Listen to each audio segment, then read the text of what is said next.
Hello everyone, welcome to the talk Web Performance and Declarative UIs at Flipkart Ads. Myself, Ishwar, I'm currently working as a UI engineer at Flipkart and mostly working on React.js and GraphQL. And I'm a big time movie buff and I'm a fitness freak and I'm pretty much interested in music also. And so, without getting any further delayed, let's understand the problem statement at hand. So there are two parts to the problem statement: server driven UI and preview generation. So server driven UI in the context of the current problem statement refers to a form wherein the user can input some images and some text, and all of these inputs again, out of these inputs there can be some images generated which we call as the previews. So that is the second part of the problem statement. So just two things. One is a form wherein the user can input some text and images, and out of these inputs, there will be some images again generated. Those are called the previews. That's the second part. So now let's understand what's the server-driven UI in a better way. So it has two key aspects: what to render. This refers to the data that has to be rendered, and how to render. It refers to the spatial arrangement of the data. So by spatial arrangement, we all know that DOM is an NRI tree, right? So wherein each node can have some children, and again, in turn, the child can act as a parent for some other children, and so on and so forth, right? So if we have an NRI tree kind of a JSON structure, so this can be truly translated into a DOM kind of a model, and all the spatial arrangement, like whether they have to be rendered side by side or whether one has to be stacked on top of another. All these can be the metadata in the JSON structure or the JSON representation that we have. So think of an example grid like this, a simple grid. So it has some header on the top, and in the second row we have like three child elements, and then again in the third one is again another normal division, right? So for this we can represent all of this in a JSON kind of a manner. So in this JSON we have the first object as it just has the name as the header. It's just a plain JSON object. The second one is slightly complex. It's not as straightforward as the first JSON. It has a logical operator called true, right? So this means that this is not a straightforward division, but it has some children inside it. It has a nav bar, and it has a content, and it has a sidebar, right? So all of these are children. And again, in turn, this inside this children also, this can be another further tree DOM structure can be present inside this. Okay, so here in the current example, it doesn't have any, and we have a third JSON called the footer. It just has a plain name, right? So like this, we can be able to represent the UI in a JSON representation, something like this. So if you have a JSON like this, you can render this all of this in the DOM, right? So there can be some dependencies also. So when there is a tree DOM like this, right, as represented here. So let's say in the same level, if there are siblings, and when there is dependency between one node on another, right? So even these can be driven with the meta information that can be passed in the JSON. So let's say think of a use case wherein one input field can exist only if the other exists, or something of this format. So all of this can be all of this can be passed with the help of a server driven UI parser. So basically we can have an orchestrator component on top of all of the divisions, all of the child components, and then we can have on change handlers in the child components, which the parent orchestrator component can listen to, right? So now that we understood what the server driven UI, that is the first part of the problem statement, let's understand the second part of the problem statement, that is the preview generation. So when I said the images and the outputs initially, right, this is what I meant. So basically there is an ad banner that is generated out of the inputs given by the user, so which has this huge blue colored image with the person running in it, and then there is a Nike logo here, and again another logo here.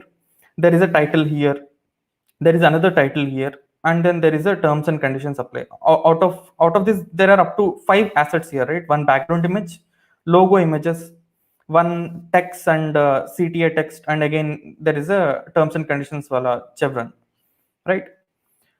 So think of a form which has all these 5 assets on the left side with its own multiplicities. So let's say the background images can be uploaded as 5 in number, and again logos also can be uploaded like 1 and 1, and these texts can be again maybe the user can input up to 3 texts, and again for the second type of text also, if the user can input up to 3 texts, right? The Cartesian product will be the number of combinations out of this will be large, which in the current case is 5 into 3 into 3, which is 15 3s are 45. So a total number of 45 combinations can be generated out of this, right? And all of these combinations have to be processed in order to produce an output of this kind of a format. So all of the 45 combinations that are generated can be of this format. They have a background image and logos here, and then title and a subtitle, right? So let's have a look at the challenges that are present for this preview generation part. So first challenge is the technology that we'll have to use for this use case. And secondly, multiplicity of each such asset, which is what I have explained. And when the total number of combinations, which in the current use case is 45, if it is this bigger, then how to keep the main thread free is another big challenge, right? So potential solutions.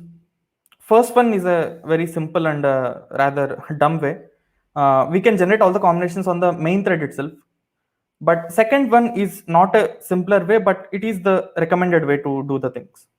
So perform operations off threaded. So we need to have some mechanism wherein we have to keep the main thread free from all these massive computations. Allow the user to freely interact with the application. So if you can imagine, when there are text fields and in between each keystrokes, if there is a network call happening, then we shouldn't obstruct the user with any kind of a page loader, so that even before punching in the next keystroke, the user shouldn't be obstructed, right? So for that, we might have to use an API called abort controller to stop the in-flight requests that are happening when the user is making some more changes on top of that, right? So regarding the technology to use, we had to take a choice between, I mean, in order to generate the previews, so whether they have to be in a canvas format or the SVG format is one challenge that we have mentioned earlier, right? So let's have a look at the differences first before finalizing what is the correct one for our use case. So in SVG, it supports accessibility, it supports responsiveness, and it has a navigable DOM. It has a tree of DOM inside it. Canvas doesn't have a DOM. It will be just one HTML element, but what you do inside it will not be affecting the DOM. So accessibility wasn't needed for our use case, so this doesn't matter. The first point doesn't matter. So second one is very, very important. So SVGs operate in a retain mode.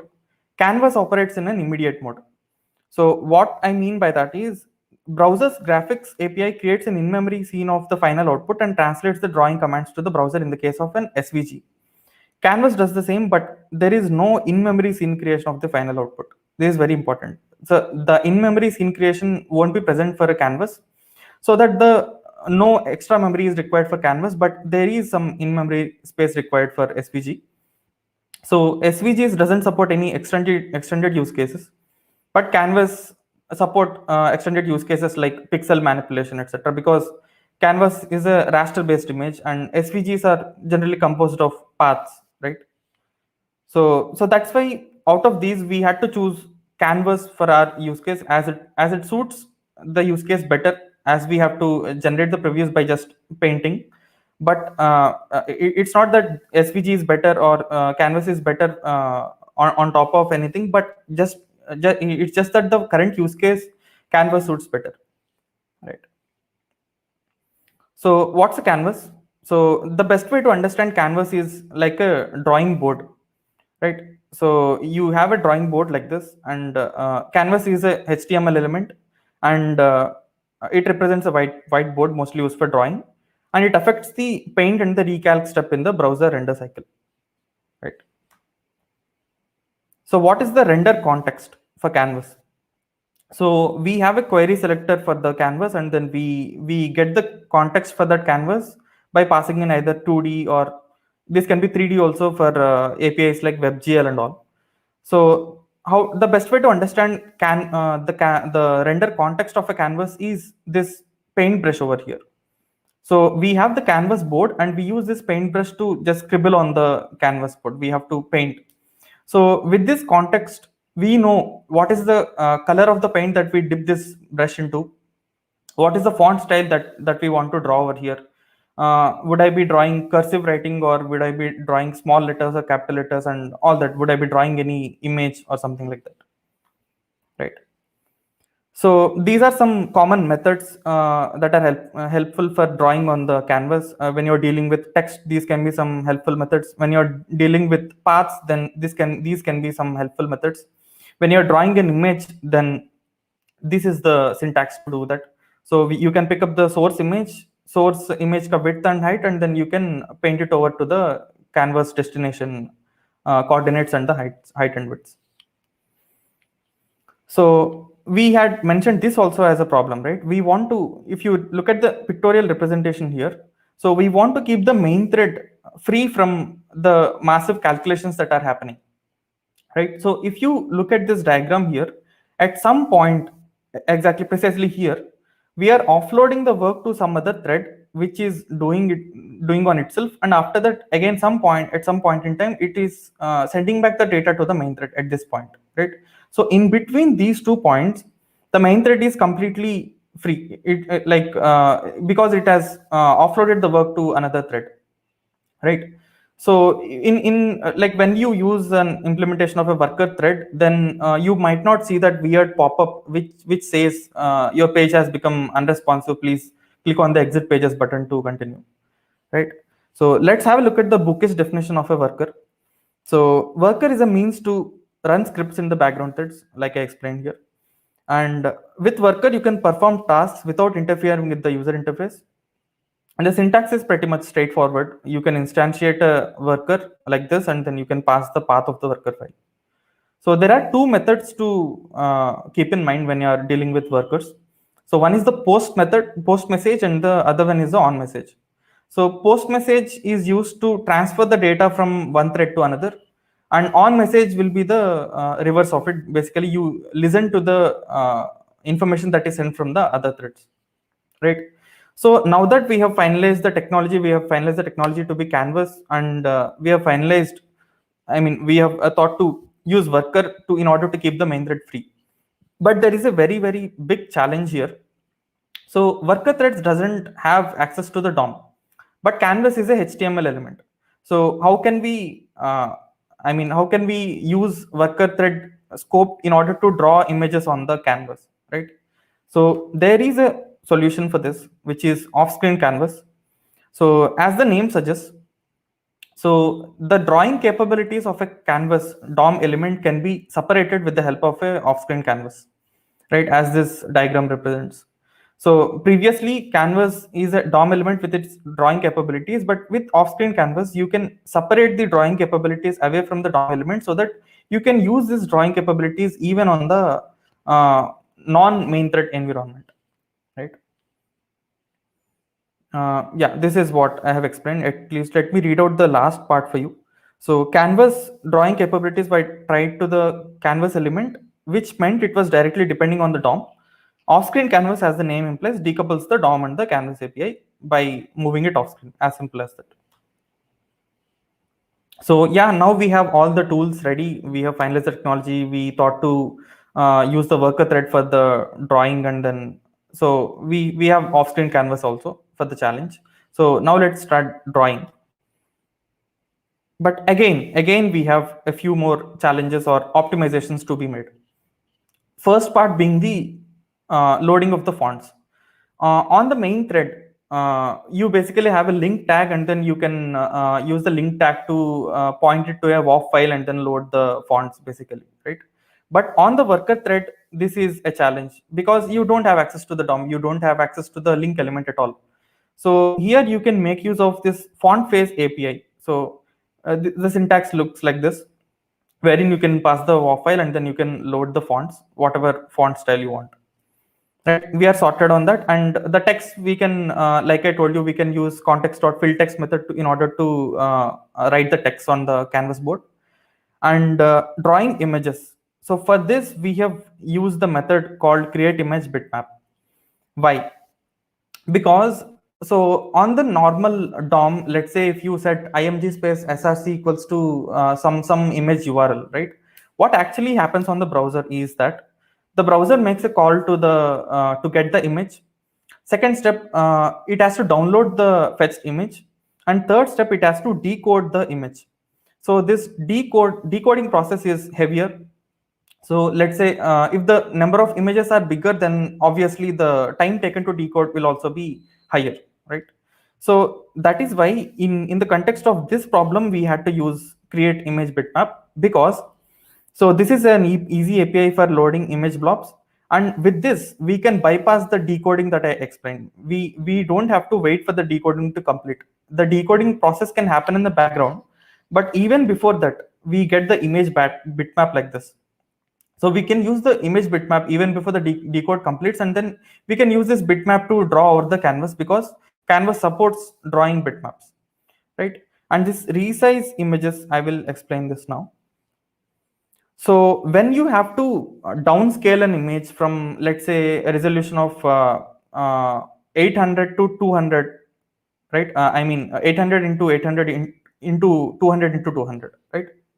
So for this, if you make a direct downscale from 800 to 200 directly, right, the results can be somewhat jagged. The output images of that can be somewhat jagged, and it can have sharp format, right? In order to avoid that, we can use this kind of a mechanism, a step downsizing method. So wherein first it will be an 800 cross 800 image, and you downscale it first to 400 cross 400. After that, you downscale it to 200 cross 200. For the current example, there are only 2 steps, but there can be even higher number of steps as well. So why is this step downsizing recommended? So these are the results when you do it without step downsizing and when you do it with step downsizing. So if you observe here, there are some jagged edges here, right? It's all kind of poking to the eyes, right? It's not the case here. The image might be blurred at some places, but it's not poking to the eyes at all, right? So with the help of create image bitmap, you can get results as good as a step downsized image like this, right? So now that we have drawn using all those methods, we have filled the text and all of that. Now we have to extract the images from the off thread, from the worker thread, right? So you can use this method, convert to blob.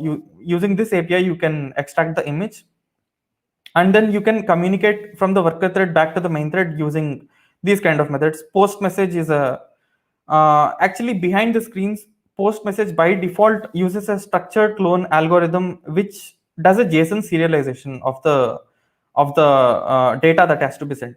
So now that with the help of this convert to blob, we have a blob, and then if this has to be communicated, we might have to convert it to a base64 representation of the image, which will be a huge string, right?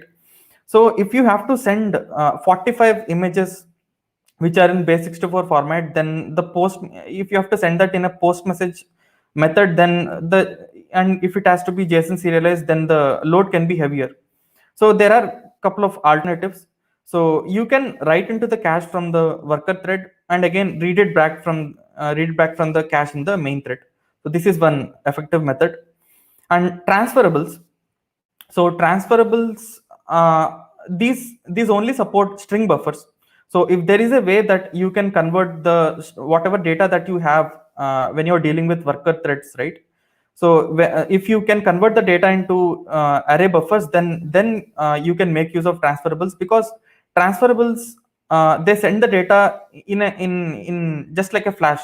They copy it very fast. It is like a copy by reference rather than a copy by value. So copy by value is in the case of a post message, but with transferables you can copy by reference. So you can send it, because basically when there are two threads that are communicating, there will be a memory block, the memory location. on which these two threads are communicating. So basically, when we make use of transferables, then we can transfer the control of that memory block to one thread, and after it does the job, it can transfer back the control to the other thread back. This is how you deal with the transferables. So yeah, now it's the demo time, wherein whatever I have explained till now should make sense now. So this is the form that I was talking about, the form on the left side, wherein you have an option to punch in up to 5 images from the user. They are already two uploaded for the sake of demo, but you can use this plus button to upload 3 more. There are 2 logos, and then there can be up to 3 titles here. You can use this add more button to add some more titles, and again there can be up to 3 CTA text also.